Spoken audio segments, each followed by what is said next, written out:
All right, welcome back to the Listener's Commentary on the Gospel of Mark. The Listener's Commentary is a listener-funded Bible teaching effort made possible by a team of generous supporters. And the reason for that is because we want to make it as widely available as possible. And so we have chosen to give it away in this fashion. And so thanks a ton to those of you who make the Listener's Commentary possible. All right, in this recording, we are going to be looking at Mark chapter 5, verses 21 through 43. And it's important to keep the overall context of Mark's gospel in mind. Mark's gospel has two big chunks, 1 through 8 and 9 through 16. And in Mark 1 through 8, Mark is, through storytelling, really raising the question, who is Jesus? And in the immediate sequence of stories, Mark has shown Jesus performing extraordinary miracles. He's controlling the wind and the waves, something that his disciples assumed only God could do. He just freed a man from a legion of demons who panicked in fear when they saw him and referred to him as the Son of the Most High God. Well, here in Mark 5:21 through 43, we get two more such miracle stories, and Mark weaves them together because they happened at the same time on the same day. Here's how the story unfolds. Verse 21. When Jesus had crossed over again in the boat to the other side, recall the preceding episode, Jesus had sailed across the Sea of Galilee to the eastern side of the lake, to the region of the Decapolis. There he met the man with the legion of demons, freed him from that. The people begged him to leave. He gets back in the boat, and he sails back across the sea. That's where this picks up. So he now has sailed back across the sea to the other side, to the Jewish side of the lake again, and a large crowd gathered around him, and he stayed by the seashore. Now, we don't know exactly where he is at. In fact, no town is ever specifically mentioned, but he's back on the western side of the Sea of Galilee, on the Jewish side of the lake. And so there he is, outside of some town, near the seashore, teaching the people. You have crowds of people around him, and a particular man from the nearby town, whatever town it is, comes to him in verse 22. And look what happens. Verse 22 says, "And one of the synagogue officials named Jairus came." So Jesus is out by the sea, outside of some unspecified town, when the synagogue leader named Jairus comes to him. A synagogue leader oversees the synagogue. He makes sure that the facilities are maintained. He organizes the worship services. It was really a high position and a high honor to have the status of being the synagogue leader. So though we see religious leaders frequently opposed to Jesus, here we actually, in this story, are going to see a high-ranking religious leader, Jairus, who has confidence and faith in Jesus as this story unfolds. I think it's important to point that out so that we don't get the impression all the religious leaders are bad, or all the religious leaders are faithless, all the religious leaders are opposed to Jesus. Here's one that comes to Jesus, and he shows some faith in Jesus. And so Jairus comes to Jesus out by the sea, and upon seeing him, fell at his feet and pleaded with him earnestly, saying, "My little daughter is at the point of death. Please come and lay your hands on her so that she may get well and live." And Jesus went off with him, and a large crowd was following him and pressing in on him. And so Jairus comes. His daughter is in a desperate situation. She's like sick to the point of death. She's super, super sick. It doesn't look good. And Jairus has some faith in Jesus. Look what he says. "Come and lay your hands on her so that she will get well and live." He's got confidence that Jesus, he's heard enough stories, he's seen enough, whatever it is. At this point, he's like, "I believe that you can make her all better if you'll just come and lay your hands on her." And Jesus does, verse 24. Jesus goes with him. And as he's traveling from the seashore into town and then making their way through town, there's a large crowd all around him. And notice they're pressing in on him. They're bumping into him. They're jostling with each other. It's just kind of jam-packed with a huge crowd. It's right. group of people bumping into each other, pressing in on him. That sets the scene for the next little snapshot. So we're going to break off what happens with Jairus and Jairus' daughter to something that happens while they're making their way to Jairus' house. Look at verse 25. A woman who had a hemorrhage for 12 years. Literally, the phrase hemorrhage is being in a flow of blood. That's literally how it reads. She has some sort of chronic bleeding issue. Probably, at least most scholars assume just by the wording of it, it's menstrual in nature. She has basically a chronic menstrual bleeding. And if that's the case, if that's the proper way to understand that, which makes the most sense of the language, that would make her ritually unclean for 12 years. So not only does she have the physical issue of this chronic flow of blood, she would have the social issue and the social difficulties that go along with being ritually unclean and not being able to become ritually clean to participate in the synagogue service and community life. And so this woman who had this flow of blood for 12 years, and verse 26, and had endured much at the hand of many physicians. And so she's tried doctor after doctor, and she's endured a lot at their hands, right? They've tried all sorts of different remedies and diagnoses and prescriptions. She's endured much at the hands of many different doctors, and she spent all that she had. So she's got the bleeding issue, probably the social issue, and the ritual cleanness issue that goes along with it. She's put up with a lot of the hands of many doctors, tried all sorts of different things. It cost her a ton. In fact, it cost her everything she had. Now she's completely broke and impoverished and was not helped at all, but instead had become worse. This is how desperate her situation is. Just like with the disciples on the storm, right? Like they're afraid they're going to perish. The storm is terrible. Waves are breaking over. It's a desperate situation. Just like the man who had a legion of demons and was breaking chains and no one could subdue him, and he's cutting himself and shrieking in the tombs, right? Desperate situation. Well, here's a woman who's in a desperate situation. This has gone on for 12 years. She spent all that she had. Now she's impoverished, and socially she's in a difficult situation, religiously in a difficult situation. Her situation has not gotten better. In fact, it's gotten worse. But she's heard the stories about Jesus, and now here comes Jesus into her town.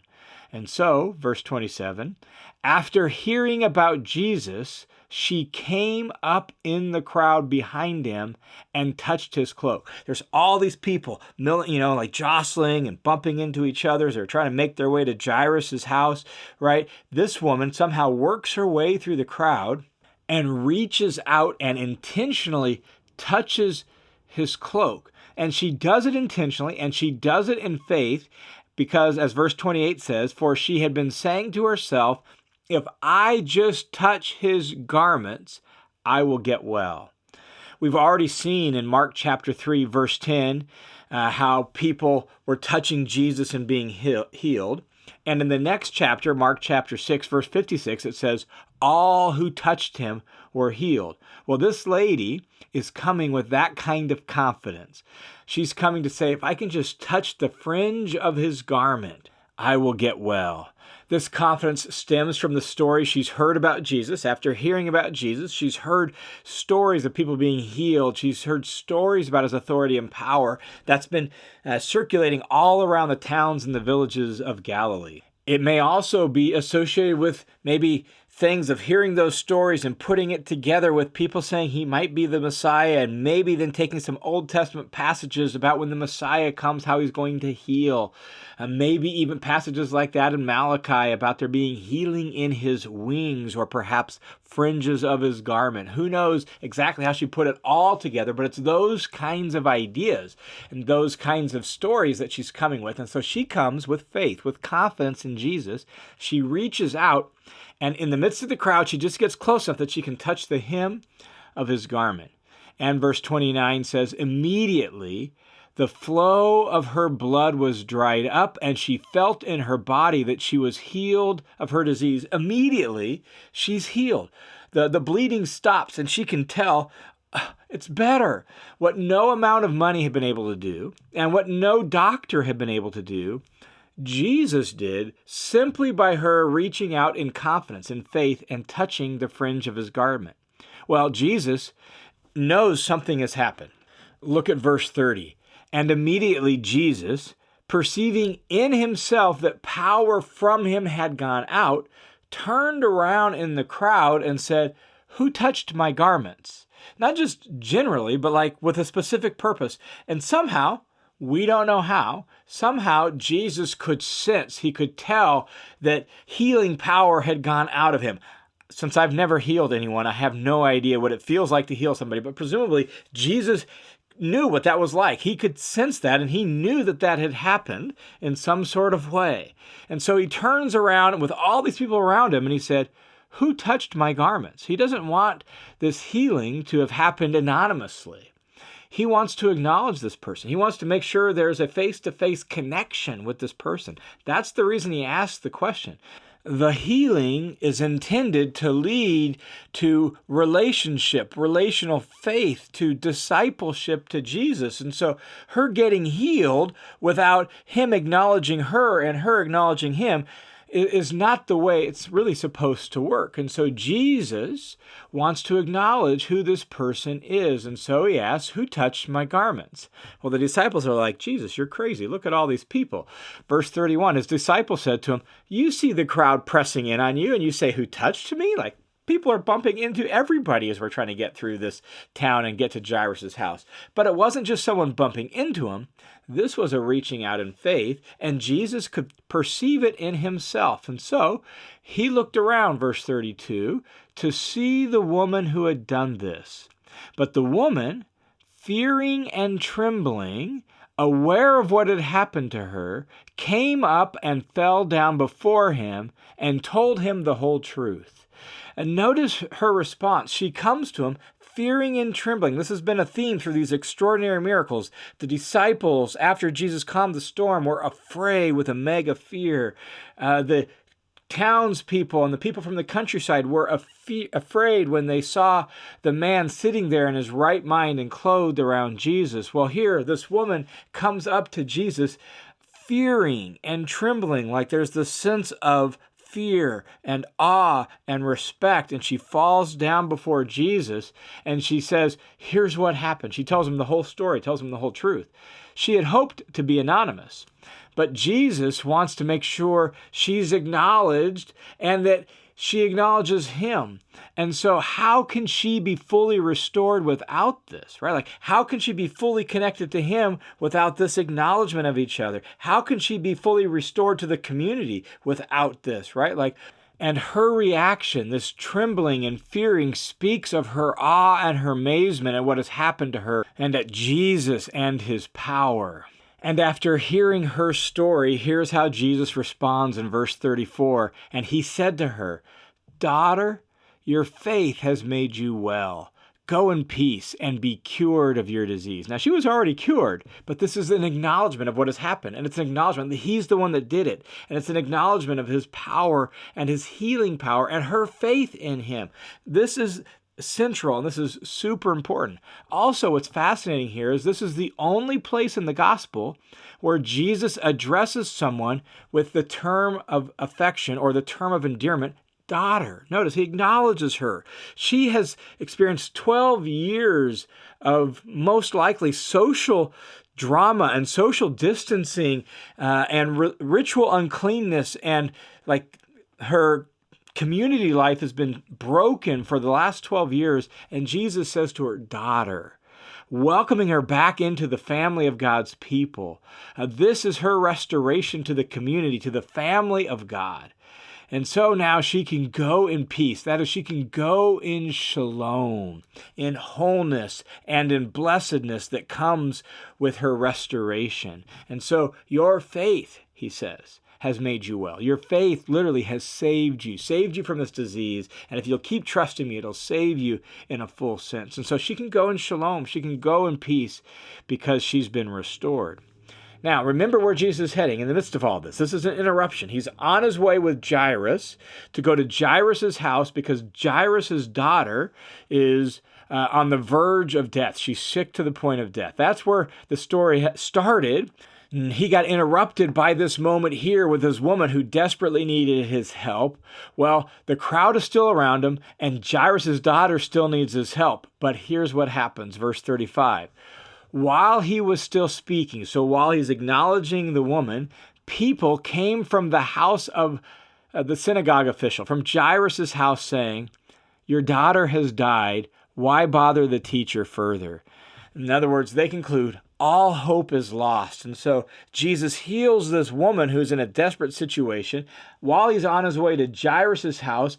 On the way, Jairus' daughter dies. Some people come out to Jesus and the crowd from Jairus' house and say to Jairus, "Your daughter's dead." And they conclude all hope is lost. But, verse 36, but Jesus, overhearing what was being spoken. So they're addressing this to Jairus and conclude there's no reason to bother Jesus anymore. Jesus overhears it, and Jesus said to the synagogue official, "Don't be afraid, only believe." Notice that phrase, only believe. Well, Jesus had just praised the woman's faith. Your faith has saved you. So now he calls Jairus, the synagogue leader, to believe. Now, the interesting thing is Jairus does believe. He believes in God. He's a synagogue leader after all. He has some measure of faith in Jesus. That's why he came to him. But this is a very specific faith. It's not general faith in God himself or even that Jesus could heal. This is, if you believe that I can do this, your daughter will live. This is belief in Jesus and his power even over death. So here's how the story unfolds. Verse 37, and he allowed no one to accompany him except Peter, James, and John, the brother of James. One of the questions is does that mean that Jesus told the crowd, go no further, you stay here, we're going to go on, right? Luke makes it sound like in his account of this that the crowd traveled to at least the outskirts of Jairus' house, and only Peter, James, and John went into the house with Jairus and the girl's mom. It's not totally clear how this all played out, but my guess is when this happens, they're close to Jairus' house. The towns were usually quite small, and so they're probably close to his house, and so Jesus essentially says, you guys stay put, we're going to go in. And so they go into the courtyard of Jairus' house. And here's what they see, verse 38. They came to the house of the synagogue official, and he saw a commotion and people loudly weeping and wailing. So this is the courtyard around the house, and there's a crowd of mourners who have gathered, loud wails of mourning, loud wails of weeping. Some of them are likely professional mourners in town. This was just a part of their culture and their custom. In fact, the Mishnah even said that even the poorest hired no less than 2 flutes and 1 wailing woman for a funeral. Whether we're at that stage or not, the death has just happened, who knows? But there is a crowd of people making a commotion, loudly weeping and wailing. So we've got loud traditional Middle Eastern mourning happening in the courtyard of Jairus' house. Verse 39, and after entering, he said to them, why are you making a commotion and weeping? The child hasn't died, but is asleep. So you got these mourners there in the courtyard. They're wailing, they're weeping, all the sounds of mourning over the death of a loved one. And Jesus is like, why are you making such a racket? Why are you making such a commotion? She's not dead, she's just asleep. And they began laughing at him. Why? Because people know the difference between someone sleeping and someone dead. They knew she was dead. That's why they were there. That's why they were mourning. But here's what happened. Putting them all outside, in other words, moving them out of the house, moving them away from the courtyard, he told the mourners to leave out of the courtyard area. He took along the child's father and mother and his own companions. So the girl's mom, Jairus, Peter, James, and John, and Jesus entered into the house where the child was in bed. And taking the child by the hand, notice that, he reaches out and he grabs her hand. That's fascinating. Why? Because touching a dead body was supposed to make you ritually unclean. We've already seen this with Jesus, where things that were supposed to make you ritually unclean, Jesus goes against that, touches the person. Well, here he touches the corpse. And instead of him becoming unclean, he reverses the course of their situation. That's how much purity and power he has within himself. So he reaches out, he takes the girl by her hand, and he said to her, Talitha cum, which translated means, little girl, I say to you, get up. Notice, just like with the wind and the waves, just like with the legion of demons, there's no prayer, there's no incantation, there's just the voice of command from the authority and the power of Jesus. He simply speaks to this little girl who is dead, Talitha cum, get up. And again, he speaks to her with affection. He says Talitha, which literally means lamb in Aramaic, but it was a common term of affection for little children. And so Mark translates it that way for us. Little girl is his translation of Talitha. It literally means lamb, but it was sort of like a pet name, a term of endearment or affection for little children. And so Jesus speaks in this kind of intimate, caring sort of way for this little girl and says, Talitha cum, get up. And what happens? Well, look at verse 42. And immediately the girl got up and began to walk, for she was 12 years old. And so this is a 12-year-old girl. She's approaching the time when she's going to get married. She's beloved by her parents. And immediately at the sound of Jesus' command, she gets up and began to walk around. And he gave them strict orders to tell no one about this, right? The exact opposite of what happened on the Gentile side of the lake. Don't tell anybody. Word can't get out about this. And he told them to give her something to eat. She needs her energy back. And so feed her, give her something to eat so that she can regain her energy. Now, before we leave this little section, just a couple reflections from this amazing compilation of stories here. The first is Jesus' compassion. An older woman, and then a young girl, and a father. And Jesus cares for all of them. He's moved by the father's request to go help his 12-year-old girl. On the way, he's interrupted by an older woman who has suffered miserably for 12 years. And he helps both of them. He's the one that saves both of them. And he encourages us to have faith that he can and do that for us, his compassion. I also see here Jesus' power. This whole section of these 4 extraordinary miracles, the calming of the storm, the legion of demons, and then these 2 in this story, this whole section has demonstrated Jesus' extraordinary power. The wind and the waves submit to his command. A legion of demons begs for mercy from him. A woman whom no one can help, and even death itself, all of that is under the authority of Jesus, and Jesus has power over all of that. That's how great his power is. And then finally, the importance of faith. The woman believed that she would be healed, and so she made her way through the crowd, even in her little bit of shame. She had enough courage and confidence just to get there and touch the hem of his garment. And she was healed. And then Jesus told Jairus to believe. And in fact, as you look through the other stories, Jesus says in the wind and the waves, don't you have any faith? Right? Don't you have any faith? There's this importance of faith in all of these stories that says, do we really believe in Jesus? Do we have the kind of confidence as this woman that if I can just touch his garment? Do we have the kind of confidence in Jairus that says, I know you can make my daughter well? Are we willing to continue going with Jesus even when the situation is more desperate than we thought, and watch Jesus raise his daughter to life? Faith and the importance of trusting Jesus and putting our confidence in Jesus, knowing that ultimately he has authority over all things.